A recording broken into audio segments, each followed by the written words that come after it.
You're listening to the Table 12 podcast with Danny Barr, Paul Marino, and Rob behind the glass as always. Gentlemen. How's it going? So, sometime this week with the holidays, I want to have you, and I know we both caught it, the Paul Anka documentary. The Paul Anka documentary, yep. I thought it was great. Hey, here's a guy who's been around our entire lives. Mm-hmm. We've known who he is our whole life, right? But I didn't really know he was Canadian.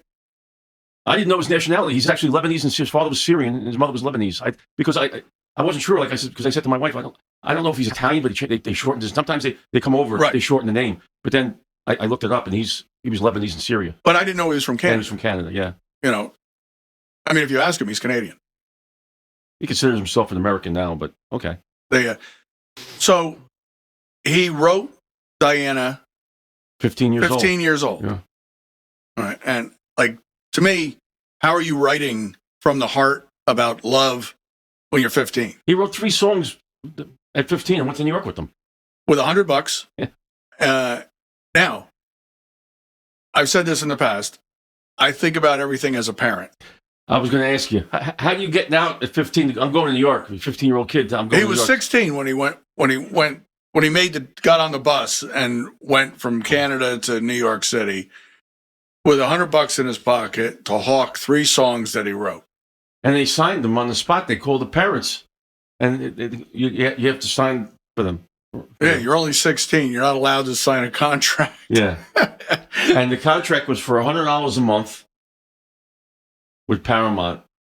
That was his first salary, $100 a month. Unbelievable. But it was, So it was 57, I think. 57, he was 16. Yeah. He was born in 41. So they, and the next thing you know, he's writing for Buddy Holly. He's touring with Buddy Holly when he was 17 years old. Well, the first gig at the Paramount that he was at, they were all there. Buddy Holly, Jerry Lee Lewis. The Everly Brothers. I think. Yes. I think Frankie Lyman was there. They were all there, and then he started doing shows with Frankie Avalon and Pat Boone and the Mac the Knife's Bobby Darin. And Frankie Avalon said, "We're the next, from Sinatra and Dean, we're the next wave." Yeah, the next wave. Where it was those 3, Frankie Avalon, Bobby Darin, and Paul Anka, and that's when Anka says, "Well, I better start working out," So he started doing his hair differently and working because he wanted to look like a teen idol. And it was to jump forward when he's having coffee with Frankie Avalon at the end. It was great. And Frankie Avalon's like, "Well, we were teen idols." Yeah. And he's like, but he, wrote a song for Buddy Holly for the entire purpose that at least his wife would have income. Because Buddy Holly got killed, and he's like, "Well, I wrote that song for him. At least he'll have royalty." Like he gave it over.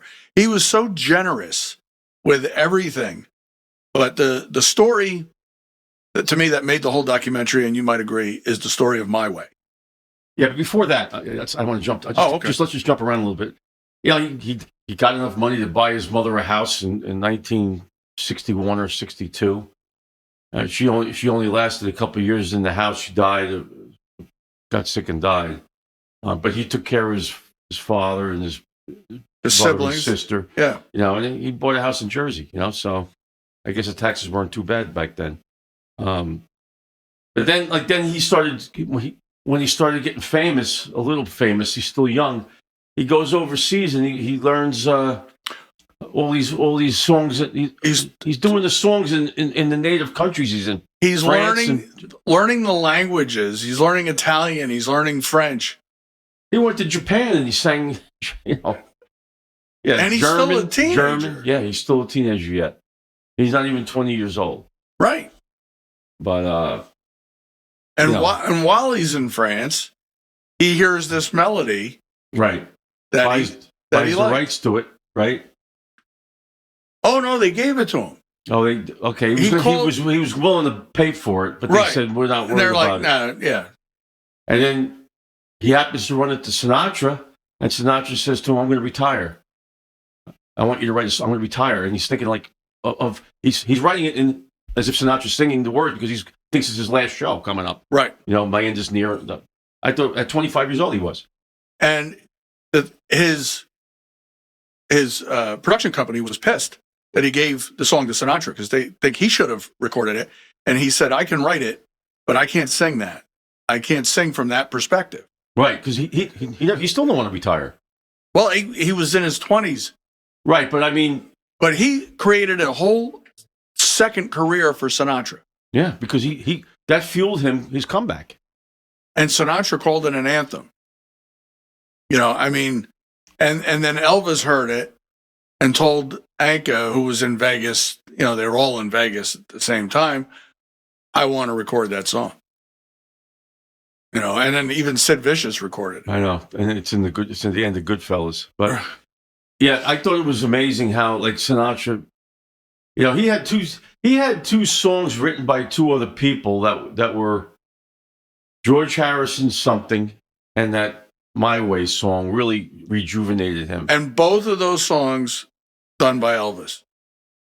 Both sung at the Hawaii via satellite from Hawaii. Yeah. Yep, both of those. And they both said Something was the most beautiful song they ever heard. Greatest love song ever written. But yeah, I mean, but I didn't really, not because I don't remember every song, but they go through the songs in the documentary.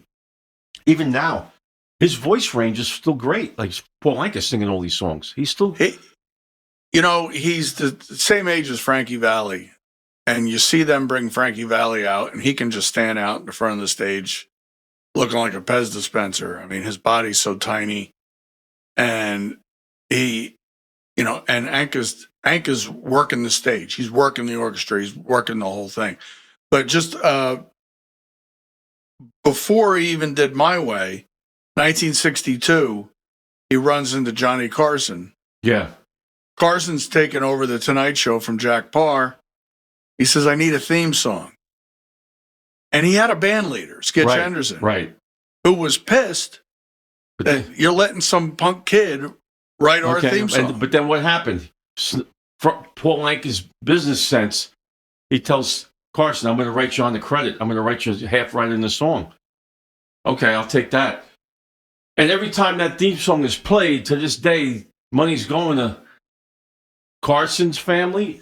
And he goes, just that alone, all the songs that he wrote, Paul Anka says that he, I guess his grandkids, got the royalties, put him through college. So for 30 years, that song was played every night. Yeah. Multiple times. Yeah.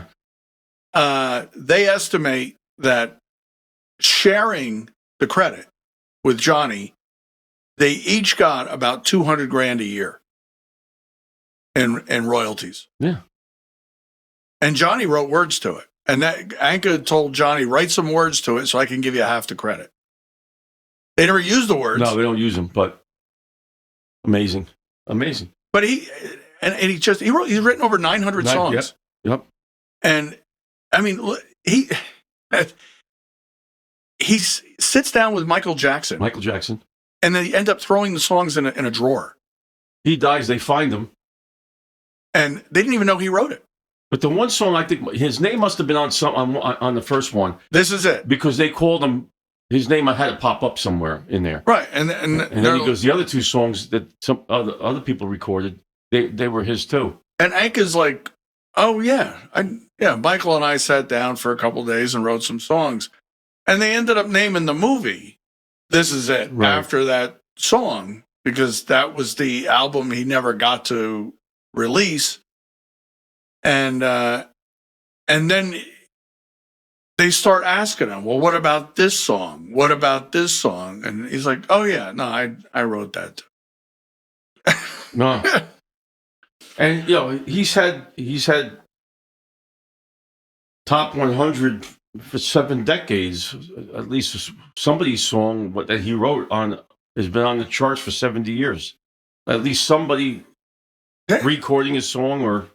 He's probably the most prolific songwriter no one ever mentions. Right.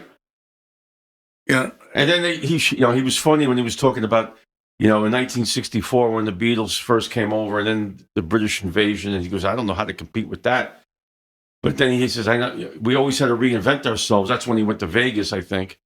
But he met them guys, and they regarded him as a great songwriter, which he was. And he was in his 20s. He looked 40 when he was in his 20s. Now he's 89 or whatever. He's 84. 84. And he looks like he's in his 50s, 60s. But when he was in his 20s, he looked like he was in his 40s. I thought he always looked young, especially, Well, when he started, tanning and when he became a lounge act, in Vegas, like, to me, he looked a lot older than he was. Right. He acted a lot older. He wrote from an age he hadn't gotten to yet. He was 27 years old writing songs from a 40-year-old perspective. He had that ability to look at the world as an older person than he was. Yeah, but really brilliant guy. And you're born with that kind of talent. He was starting to do stuff when he was a kid, like at home. There's the piano there, and what I was reading after I saw the documentary was that the song Diana, he wrote that when he was 13 because he had a crush on his babysitter. But then when a couple of years later, he changed it. He kept the melody, but changed the lyrics. But so at 13 years old, he's writing love songs. Crazy. But I just can't even, like, if you're 15, I used to take the bus to North Bergen from Woodridge, but I didn't go to New York City at 15 with $100. Like, I don't know how a 15-year-old can function in there. Knew right where to go. And I thought they tied it all together well at the end when he's last year's New Year's Eve, he sang, he rewrote the song My Way for the occasion, New Year's, and he was throwing, he was standing out on the hotel, and he kind of went full circle. Right, you could see the building. That he went to Paramount with. I thought it was a well done documentary. It's one of the ones I really liked watching, so I recommend it to anybody that wants to give it a try. I thought it was fantastic. So when you were in North Bergen, you take the bus somewhere? When I first moved to Woodridge, I was 14, and all my friends were in North Bergen, so I used to take the bus from Bergen County to Hudson County on a Saturday, like to go and hang out with those guys. I was allowed to do that, but I was only going, one county over. Yeah, I can't imagine going from Ottawa, Canada, all the way to New York City, and your father going, all right, I'll take care when you're leaving. I don't know. I grew up in Hamburg. We didn't have buses. Yeah, you grew up in We didn't even have school buses. They had the stagecoach, but that was after that was it. While you were. That was before me. That was before you. But so we'd get on our bikes, bicycles, dirt bikes, mini bikes. But we could go, through 3 towns and never touch a road. Yeah. But did you have friends like in other towns? Oh, sure. So in other words, like it'd be the equivalent of maybe going to Newton or something like that. Where I was going was like that. I could only go to Newton if my mother drove me. There was no transit, so there was no way to get there. But when I was 14, I started hanging out at Bodner's Quarry, and so you met kids from Hardiston. Yeah, we grew up a lot different. Ogdensburg. I grew up in a lot different place than you did. A lot different, but totally different perspective. Totally different lifestyle. What are you doing for New Year's, Dan? The same as we always do. Bed by 8. Not even the Irish. Oh, you get the Irish New Year first, or no? Yeah, we're thinking of that. We're thinking of that. We usually get together with friends, but there's been no chatter on that this year. So I usually do something because Donna's birthday that's Donna's birthday. That'll be her 35th birthday. So we'll probably take her out to lunch or something. And Donna, you don't look a day over 25. So we'll probably do something with her. I can't believe he just outed you like that.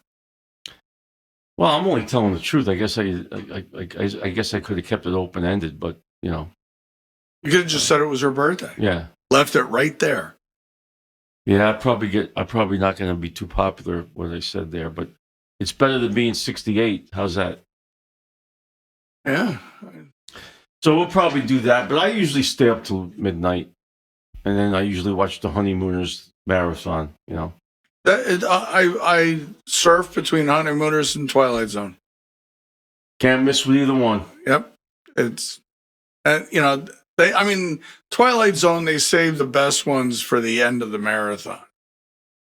You know, at least Honeymooners, you get them.